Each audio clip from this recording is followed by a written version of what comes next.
네, 여러분 안녕하십니까. 자, 2025년 1월 12일. 자, 오늘은 이제 오늘부터 2주간에 걸쳐서 학계 시리즈를 진행합니다. 자, 오늘은 학계 1장 1절에서 15절까지의 말씀인데 그 중에서 8절까지만 보도록 하겠습니다. 자, 오늘은 너희의 행위를 살피라라는 제목으로 여러분들과 함께 말씀을 나누겠습니다. 좀 긴데 그래도 한번 말씀을 볼게요.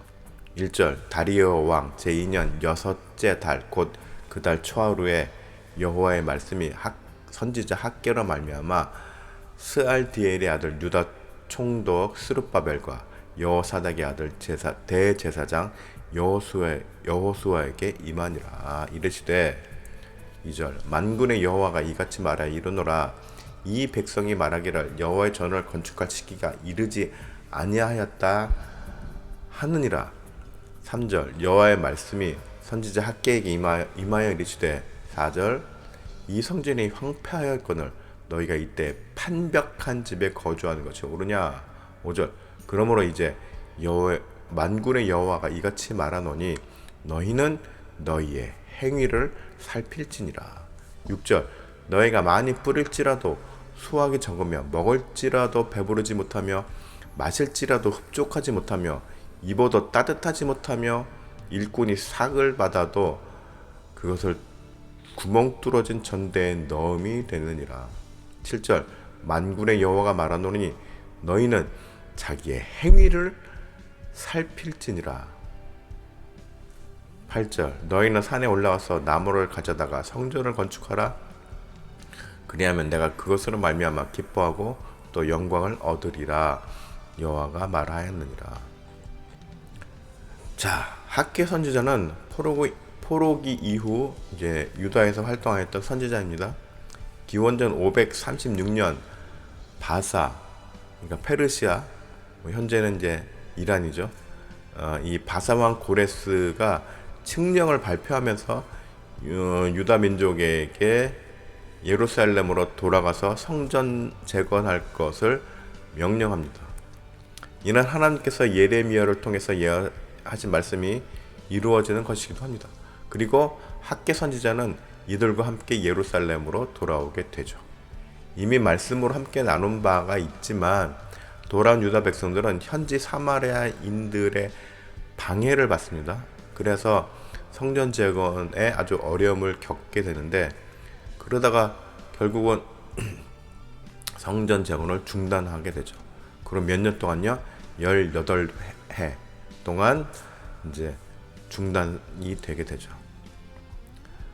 그런데 이 본문을 묵상하다 보면은 그 이면에 아주 복합적인 유다의 심정이 녹아든 면면을 발견할 수 있습니다.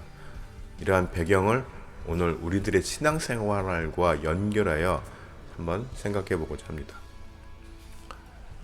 자, 2절 말씀부터 보겠습니다. 2절 만군의 여호와가 이같이 말하여 이르노라. 이 백성이 말하기를 여호와의 전을 건축할 시기가 이르지 아니하였다 하느니라. 자, 서론에서도 말씀드렸다시피 포로 생활에서 예루살렘으로 돌아온 유다 백성들이 가장 먼저 한 일은 성전을 재건하는 일이었습니다. 그런데 그건 아주 잘한 일이죠. 그런데 사마리아 사람들의 방해가 있었습니다. 그리고 갈등이 심해지자 결국 그 갈등 상황을 견디지 못하고 성전 건축이 중단되었죠. 문제는 이런저런 핑계를 들며 아직은 때가 아니라고 하면서 성전 건축을 계속 미루고 있었다는 것입니다. 유다 백성들의 핑계 사유를 보면은 사마리아의 이제 방해뿐 아니더라도 한 가지 정도를 더 들 수 있는데 이 포로 복귀 이후에 삶을 아주 힘들게 하는 여러 고비들이 있었습니다. 더불어서 경제적인 형편도 나아지지 않았습니다. 네. 그러다 보니 살기 힘들다는 이유로 성전 재건을 계속 미루고 있었습니다. 지금 우리가 살기도 힘든데 어떻게 이러는 거죠. 자, 이건 우리들도 마찬가지죠. 신앙생활을 한다고 하지만 살아가면서 여러 가지 어려움들을 우리는 겪을 수가 있습니다. 그리고 또 현재 어려움 속에 지금 현재 살아가는 분들도 계실 줄 압니다.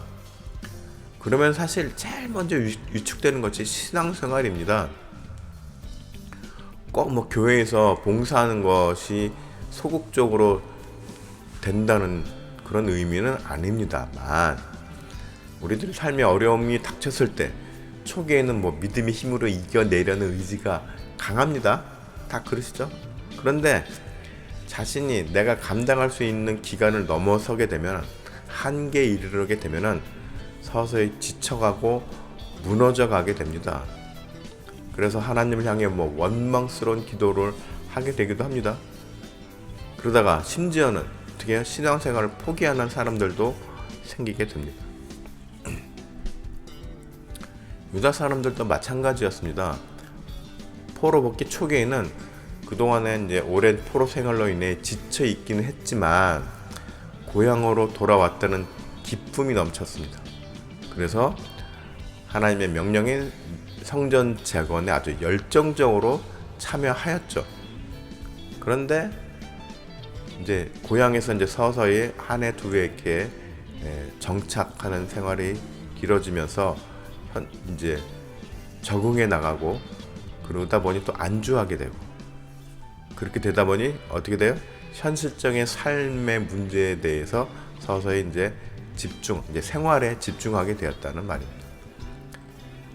이렇게 말씀을 읽다 보면은 아까도 말씀드렸지만 과거의 사람들이나 오늘날 우리들의 살아가는 모습이나 뭐 어떻게 별반 다르지 않다는 것을 알 수 있습니다. 시대를 초월해서 인간은 누구나 연약한 모습이 있다는 것입니다.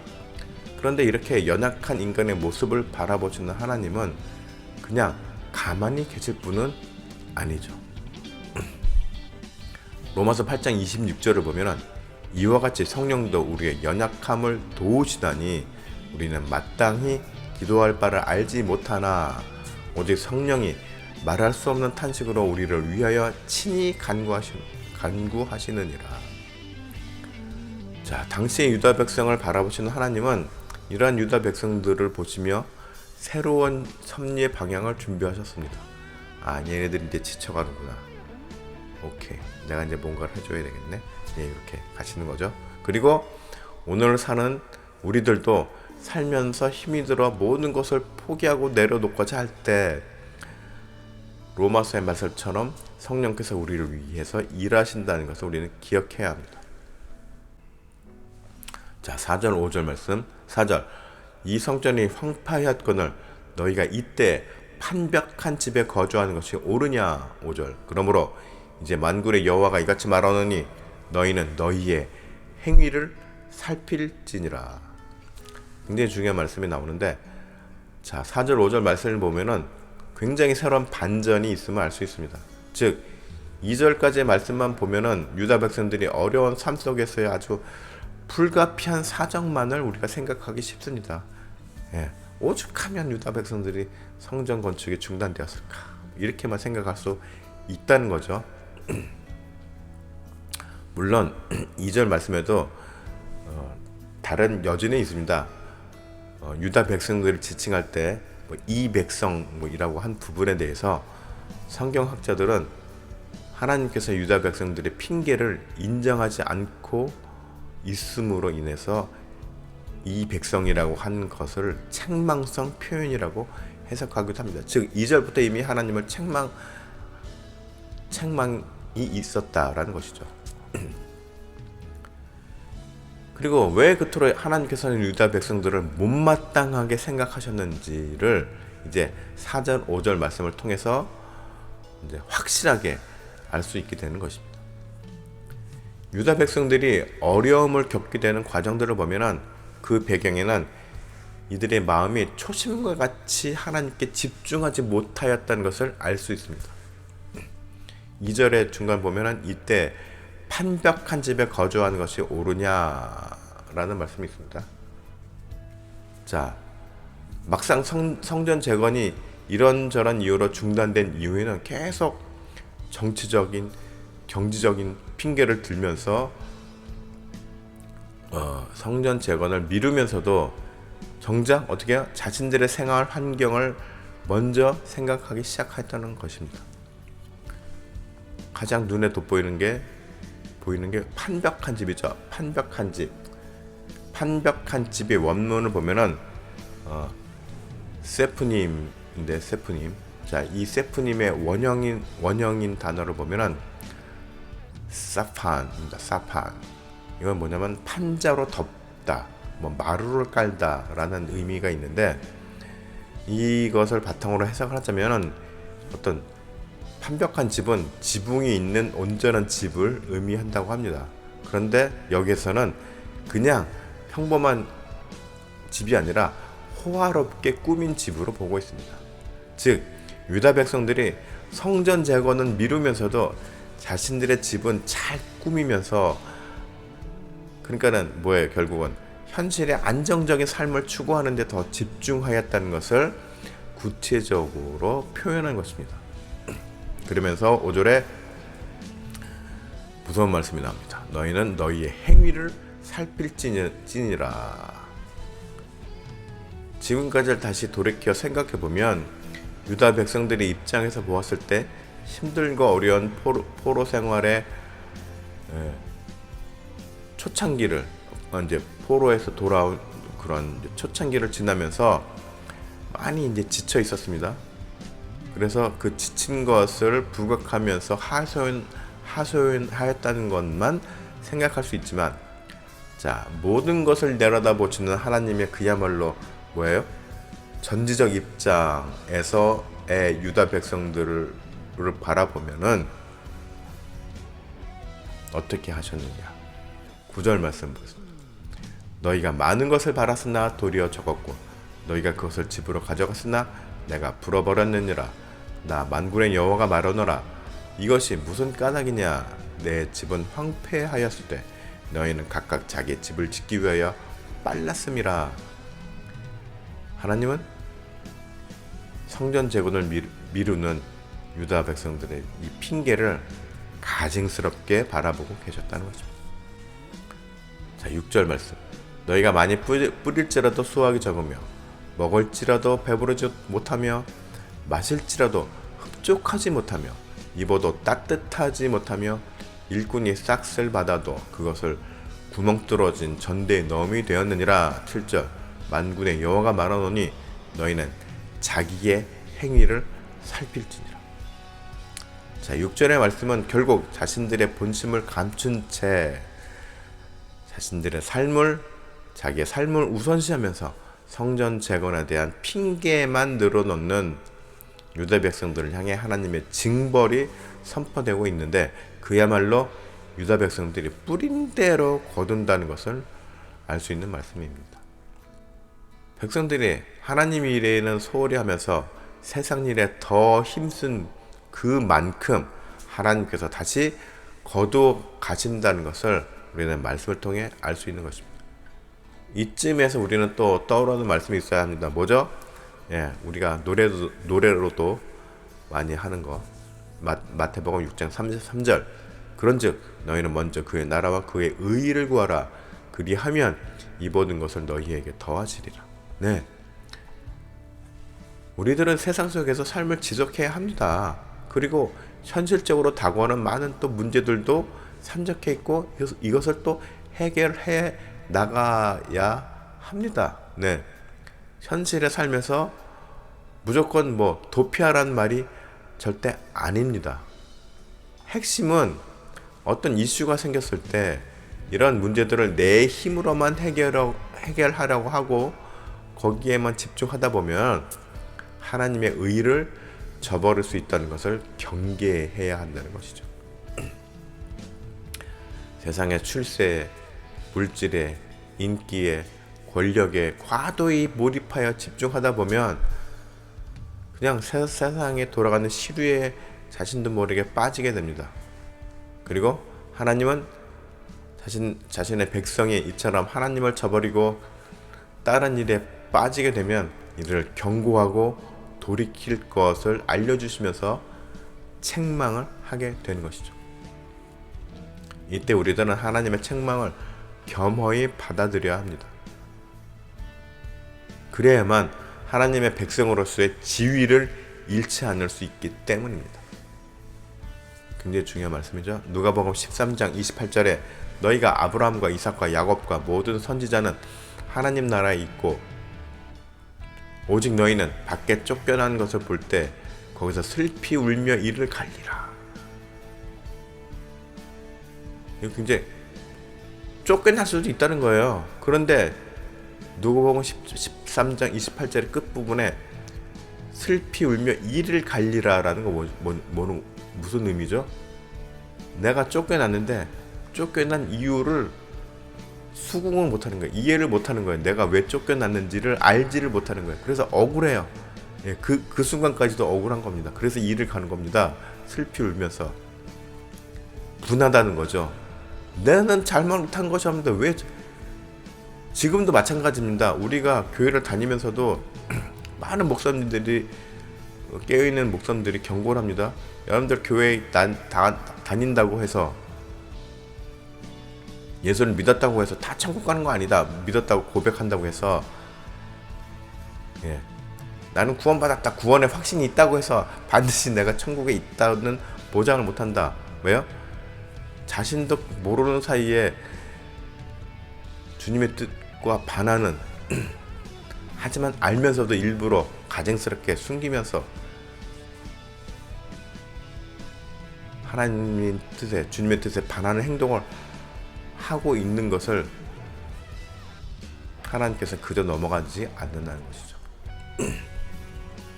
그런데 어리석은 사람들은 내가 하나님을 예수님을 속였다라고 생각하는 것입니다. 속일 수 있다라고 생각하는 것입니다. 자기 자신을 감추면서 그거 통하지 않는다는 얘기죠. 그것은 감추면서 그저 자기 분한 생각만 한다라는 것입니다. 자, 7절에서도 5절에 같은 내용의 말씀이 나옵니다. 너희의 행위를 살피라. 그래서 너희는 나중에라도 슬피 울며 이를 갈 필요가 없다라고 지금 경고를 하시는 겁니다. 지금 이를 갈지 말고 지금 너희 행위를 살피라 라고 말씀하시는 것입니다.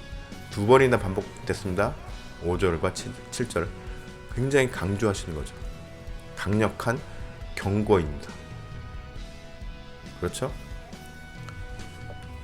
8절 말씀 너희는 산에 올라가서 나무를 가져다가 성전을 건축하라. 그리하면 내가 그것으로 말미암아 기뻐하고 또 영광을 얻으리라. 여호와가 말하였느니라. 하나님께서 직접 말씀하셨다고 강조하십니다. 어떤 말씀하셨습니까? 오늘날의 모든 교회들에게 아주 중요한 메시지이기 때문에 아주 무겁게 우리는 받아들여야 하는 말씀이죠. 자, 이제 하나님은 유다 백성들에게 정신 차리고 다시 하나님의 성전 건축에 열심을 내라고 독려하십니다. 그러면서 성전 건축에 들어갈 자재를 주변에 산에 올라가서 쉽게 구할 수 있는 나무로 할 것을 명령하십니다. 과거에 유다는 성전 건축 자재를 바벨론에서 백향목을 수입해서 건축하였습니다. 외제 나무를 아주 고급 향나무를 수입해서 지었죠. 그런데 포로 복귀 이후에 유다 백성들의 경제가 그렇게 좋지 않았습니다. 재정 형편이. 그러니 하나님께서는 그 누구보다도 이들의 자신의 백성들의 현실적인 상황을 고려해서 보다 쉽게 구할 수 있는 자재로 성전 건축을 명령하신 것입니다. 야, 너희들이 형편이 어려우니 알아. 굳이 무리해서 옛날처럼 이렇게 바벨론에서 수입하지 말고 그냥 주변에 있는 나무 갖다가 지어, 소박하게 지어. 나는 뭐 성전 화려하게 짓는 거 원하지 않아. 이렇게 말씀하신 겁니다. 하나님이 먼저 성전에 화려한 거를 요구하신 일이 없다는 말입니다. 하나님께서는 오늘날 우리들의 교회들을 향해서 내가 너희들에게 교회를 크고 화려하게 건축하라고 명령하신 적이 단 한 번도 없다는 말입니다. 그럼에도 오늘날의 많은 교회들이 과거 중세시대 많은 카톨릭 교회들이 아주 성전을 화려하게 지었습니다. 그런데 그게 지금 그냥 관광 명소만이 되었죠. 그냥 미술적 가치로만 남게 되었습니다. 오늘날 대한민국도 그렇고 화려한 교회들이 크고 웅장한 교회들이 많이 지어졌는데 지난 2년 동안 과거에 코로나 때 그 화려한 건물들이 어떻게 됐습니까? 아무 쓰잘데기 없는 걸로 방치됐었습니다. 예, 모이질 못하니까 교회. 예. 그럼에도 많은 교회들이 재정적 풍족함을 앞세워서 교회 건축을 아주 크고 화려하게 짓는데 열심을 냅니다. 오늘 본문의 말씀을 제대로 이해했다면 결코 할 수 없는 일들인 것입니다. 그리고 또 교인들이 자신들의 형편을 넘어선 과도한 헌금, 무리해서 내는 헌금 역시 하나님께서는 요구하신 일이 없습니다. 구약시대 제사 때도 형편에 따라서 뭐 소 잡을 수 있는 사람은 소 잡고 양 잡는 사람은 양을 잡고 형편에 따라서 뭐 저는 비둘기밖에 안 돼. 비둘기 잡아. 그것도 안 돼. 그러면 뭐예요? 곡식을 제물로 바치는 겁니다. 그것까지도 허용하셨다는 말입니다. 예. 형편에 맞게 무리한 헌금 역시 하나님께서 요구하신 적이 없다는 거. 이건 우리들이. 그런데 하나님께서는 이렇게 우리들이 현실적인 상황을 고려해 주시는데 어찌하여서 교회 지도자들이 하나님을 들먹거리며 교인들에게 무리한 헌금과 화려한 교회 건축과 분수에 넘치는 사역비를 요구할 수 있겠습니까? 그럴 수 없죠. 예. 교인들에게 건축 헌금을 못 내면은 막 쫓겨나면 믿음이 적다고 막 이럽니다. 하나님께서는 그렇게 얘기하신 적이 요구하신 적이 없습니다. 그러니까는 이거 정말 굉장히 잘못하고 있는 것이죠. 예. 앞으로는 교회들이 건축하면서 교인들에게 건축 헌금 많이 내라고 요구하면 안 됩니다. 직분자들에게 장로됐다고 권세됐다고 수천만 원씩 헌금 요구하면 안 됩니다. 그 죄죠. 예. 하나님의 뜻을 왜곡하는 겁니다. 하나님께서 우리들에게 원하시는 것은 오직 하나입니다. 온전히 우리들의 마음을 하나님께 향하고 무슨 일을 하든지 먼저 하나님께 구하며 하나님의 의라는 게 뭡니까? 옳은 일이죠. 옳은 뜻, 옳은 일을 따라야 한다는 것입니다. 그 다음에 성전 재건은 눈에 보이는 외형적인 건축이 아니죠. 에베소서 2장 21절 22절에 보면 그의 안에서 건물마다 서로 연결하여 주 안에서 성전이 되어가고 주 안에서 성전이 되어가고 너희도 성령 안에서 하나님의 거하실 처소가 되기 위하여 그리스도 예수 안에서 함께 지어져 가느니라. 이건 뭐야? 외형적인 물질적인 건물이 아니라 우리들 내부에서 영적인 우리들의 상태를 온전히 가꾸어 나가라, 성장시켜 나가라는 것이죠. 그것을 최우선적으로 하라는 얘기입니다. 그거에 가장 큰 앞장서는 말씀이 먼저 하나님의 의를 구하라는 거죠. 하나님의 옳은 뜻을 구해라 라는 것입니다. 오늘 본문의 유다 백성들처럼 성전 재건을 차일피일 미루면서 자기의 안위만을 생각하는 사람이 되지 말아야 합니다. 이건 뭐예요? 내 안에 영적인 면을 살찌우면서 말씀을 통해서 하나님의 뜻을 구하고 하나님의 의를 구하는 일에 먼저 해야지 세상적인 안위와 세상적인 욕망과 이런 것에 먼저 휩쓸리지 말라는 것입니다. 바로 그렇죠?